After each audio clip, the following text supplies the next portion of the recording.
Plasencia por recibirnos, con Pimentón de la Vera, que básicamente es el patrocinador de esta exposición, y que agradezco a Paco, el director del mismo, que ha venido. Es una gran sorpresa y la verdad que estoy contento.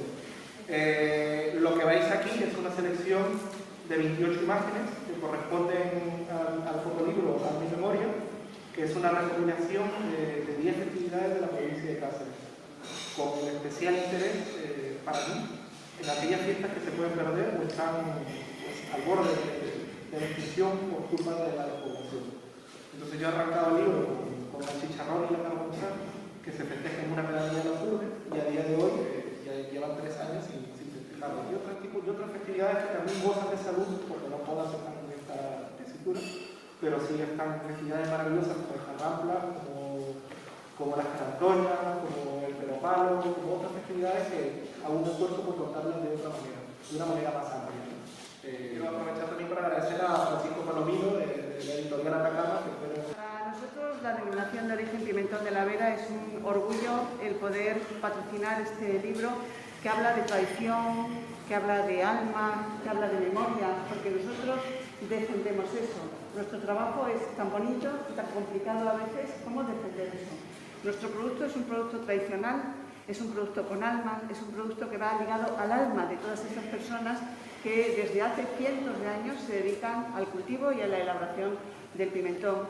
Pimentón de la Vera, ese producto ahumado que solamente se hace así en este lugar, en la Vera. No hay ningún pimentón en el mundo que sea igual y desde luego en ninguna parte del mundo se hace un pimentón como este. Estas fiestas son importantes porque dicen mucho de sus gentes, pero el pimentón de la Vera también lo es. Yo siempre digo que el pimentón de la Vera forma parte del patrimonio cultural de Extremadura y como tal todos estamos obligados a defenderlo.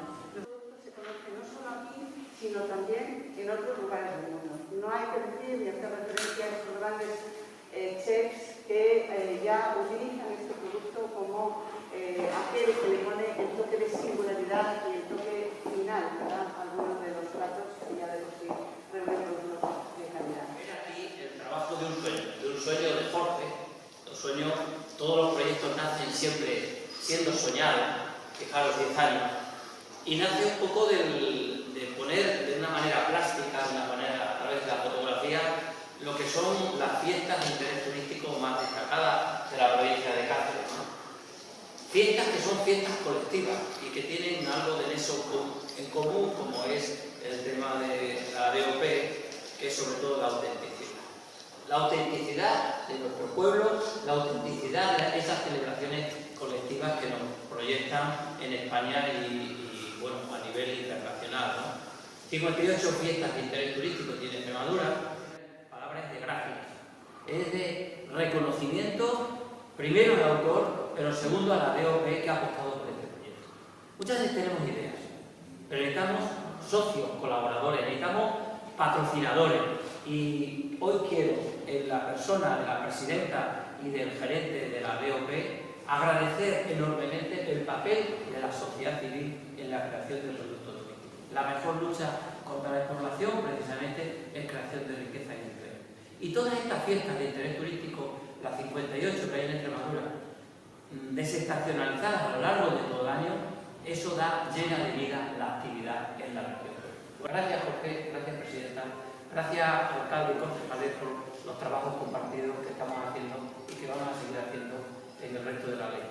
Determinadas acciones propias de la antropología de los extremeños son las más antiguas y las que más duraron en el tiempo, desde que se iniciaron en tiempos casi remotos hasta el día de hoy. De tener un estudio. Bien es cierto que tú lo has hecho con un matiz fundamentalmente artístico, porque eres artista. Y has querido que a través de la fotografía, que es uno de los medios mejores para poder conseguir retratar el alma de un pueblo, pues tener la posibilidad de quedar inmortalizado un montón de cuestiones que hacen referencia a nuestro pueblo y que se pierden, como decía antes, en la memoria de los tiempos, pero que son parte fundamental de la idiosincrasia de los extremeños. que posiblemente, como muchas se han perdido, estas pudieran perderse también. Y gracias a esto, pues nos vamos a permitir el saber que no se van a perder. Lo que hacemos hoy aquí, me permito decir que no solo inaugurar una exposición, es inaugurar profundamente un estudio antropológico de nuestra región, de cómo está el patrimonio intangible que nosotros hoy todavía conservamos y de lo que tenemos que poner por parte de todos, del sector de la sociedad civil y de las administraciones, para poder apuntalar ese gran tesoro que es nuestra cultura. Para ti ha sido tan mágico lo que has visto, has querido retratarlo y has querido compartirlo. Y además, a través no solo de la exposición, sino de un catálogo excepcional, que si tenéis la posibilidad, desde luego, con las fotografías y los textos, se hace un viaje por la provincia de Cáceres, como decía antes, y utilizo el mismo término, que es mágico. No son, en este caso, la denominación de origen de la Promoción de la Vega, que queremos agradecer a la presidenta y al gerente aquí presentes y agradecerles de verdad que siempre tienen pues, el gesto de cariño para esta ciudad, con respecto a lo que ellos representan, que es uno de los productos más importantes de nuestra historia. Además, magia de un artista que viene de América y que retrata este pueblo y nos hace emocionarnos. Así que mi agradecimiento a todos por hacerlo posible, en palabras, en nombre de mis compañeros también, porque